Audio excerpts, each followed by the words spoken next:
हिमाचल प्रदेश के मुख्यमंत्री सुखविंदर सिंह सुक्खू के दिल्ली दौरे और प्रदेश में आई आपदा को लेकर कांग्रेस सरकार के वरिष्ठ नेता और मुख्यमंत्री के प्रधान सलाहकार नरेश चौहान का बड़ा बयान सामने आया है। उन्होंने कहा कि प्रदेश को इस बार की आपदा में 5,000 करोड़ से अधिक का नुकसान हुआ है और केंद्र सरकार से राहत की स्पष्ट उम्मीद है। नरेश चौहान ने कहा कि प्रधानमंत्री नरेंद्र मोदी ने हिमाचल प्रदेश दौरे के दौरान 1,500 करोड़ की सहायता देने की बात कही थी, लेकिन अभी तक इसकी कोई आधिकारिक नोटिफिकेशन जारी नहीं हुई है। उन्होंने सवाल उठाया है कि यह राशि किस स्कीम के तहत दी जाएगी या इसे विशेष राहत पैकेज के रूप में माना जाएगा, यह स्पष्ट नहीं है। उन्होंने साथ ही याद दिलाया कि 2023 की आपदा में भी भारी नुकसान हुआ था, लेकिन तब भी केंद्र सरकार की ओर से दी जाने वाली मदद अधूरी रही। नरेश चौहान ने पूर्व मुख्यमंत्री शांता कुमार के एक बयान का हवाला देते हुए कहा कि यदि शांता कुमार द्वारा बताए गए बड़े बजट की बात सही है तो वह फंड अब तक पेंडिंग क्यों पड़ा है। केंद्र सरकार को उस बजट को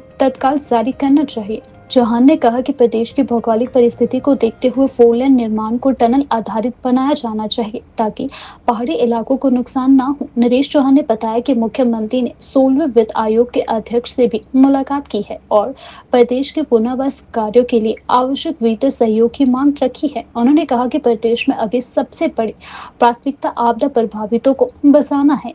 में बरसात की वजह से इस बार बहुत नुकसान हुआ। आप सभी उसके गवाह हैं। आप लोगों ने पूरे 2.5 महीने से आप पूरी कवरेज कर रहे हैं कि किस प्रकार से हिमाचल प्रदेश के हर क्षेत्र में बहुत नुकसान जान माल का हुआ। 400 से ऊपर लोगों ने अपनी जानें गंवा दी, कुछ लोग मिसिंग हैं और संपत्तियों का लोगों की, सरकार की, सड़कों की, आईपीएच की स्कीमें हैं, पीने के पानी की है या सिंचाई की है या बिजली की है। मतलब आप ये समझें कि 2.5 महीने से लगातार नुकसान के सिवाय कुछ नहीं है और बारिश लगातार चलती रही है। इस वजह से नुकसान 5,000 करोड़ से ऊपर का अभी इस बार हो चुका है और लगातार ये नुकसान बढ़ रहा है। माननीय प्रधानमंत्री जी हिमाचल प्रदेश के दौरे में आए, हम सभी ने उसका स्वागत किया और अच्छा लगा कि देश के प्रधानमंत्री जी ने खुद सर्वे करके हवाई दौरा किया और उसके बाद हमारे सरकार के साथ, जिसमें माननीय मुख्यमंत्री जी, उनके कैबिनेट कोलीग्स थे, विपक्ष के लोग भी थे, मेंबर ऑफ पार्लियामेंट्स जो हिमाचल प्रदेश से हैं। एक बहुत अच्छा है कि जिसमें विपक्ष के लोग भी थे, सरकारी ऑफिसर्स भी थे। प्रधानमंत्री जी को पूरा बताया गया कि किस प्रकार इस आपदा में नुकसान हुआ है और क्या उम्मीदें हमको है, जिससे सरकार जो है आपकी सहायता के बगैर हिमाचल प्रदेश द्वारा खड़ा हो नहीं सकता।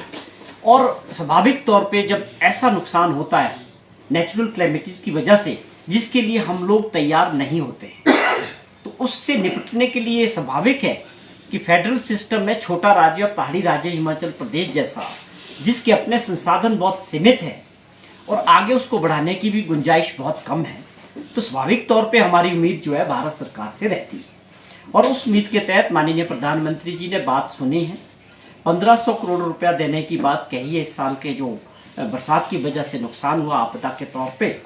अभी उसमें नोटिफिकेशन आनी बाकी है कि वो 1,500 करोड़ रुपया जैसा माननीय मुख्यमंत्री चाह रहे थे, उन्होंने अपनी बात रखी माननीय प्रधानमंत्री जी के सामने कि हमें जो है स्पेशल पैकेज चाहिए।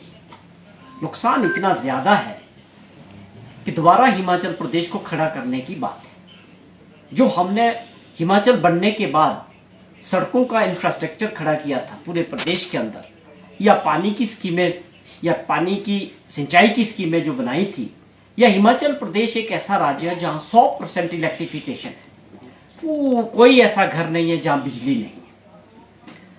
तो ये चीज़ें बहुत खराब हुई है। जो वर्षों की जो मेहनत थी वो पूरी तरह से प्रभावित है।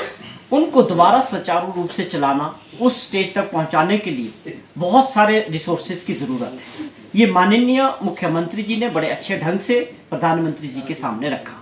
अब ये 1,500 करोड़ रुपए का जो नोटिफिकेशन है, जब तक नहीं आता, उसमें ये कहना मुश्किल है कि ये सीधे तौर पे हमारे को स्पेशल पैकेज मिला या ये योजनाएं जो उनकी बनेगी आगे जो होगा उसकी स्कीम बेस्ड होगा। ये हमारे सबको इसका इंतजार है। लेकिन माननीय प्रधानमंत्री जी ने समय निकाला, 45 मिनट तक वो आए। प्रदेश की जनता को भी उम्मीद थी कि जो 2023 की आपदा के दौरान जो भारत सरकार से जो कमियां रही या वो हमारी मदद नहीं कर पाए जैसी होनी चाहिए, बहुत बड़ा नुकसान था 23 में, तो मुझे लगता है कि इस बार जिस तरह से विपक्ष का भी रवैया रहा, उनको भी रियलाइज हुआ कि हमने 2023 में गलती की, क्योंकि ये राजनीति, आप किसी सरकार की मदद नहीं कर रहे हैं, ये मदद हिमाचल प्रदेश के लोगों की है, हिमाचल प्रदेश की है। अगर देश के माननीय प्रधानमंत्री जी अपना दूसरा घर बोल के गए हैं, तो उसके हिसाब से हमारी उम्मीदें भी थी कि हमारी मदद भी उसी हिसाब से होनी चाहिए थी। फेडरल सिस्टम है, टैक्सेस सारे भारत सरकार को जाते हैं, उम्मीद होना स्वाभाविक है, क्यों नहीं होना चाहिए।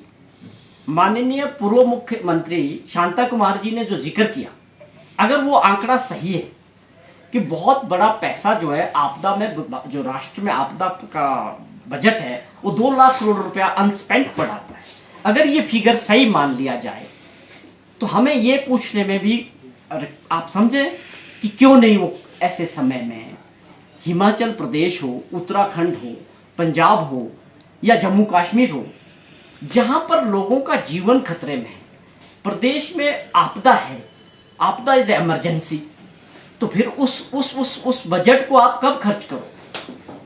ये बहुत बड़ा प्रश्न है। शांता कुमार जी ने जो चिट्ठी लिखी है माननीय प्रधानमंत्री जी को, ये हमारे दिल में भी ये बात बार बार दिखती है कि अगर आपके पास इतना बड़ा फंड है तो आप उसको सहायता देने में इतना देरी किस बात की नहीं?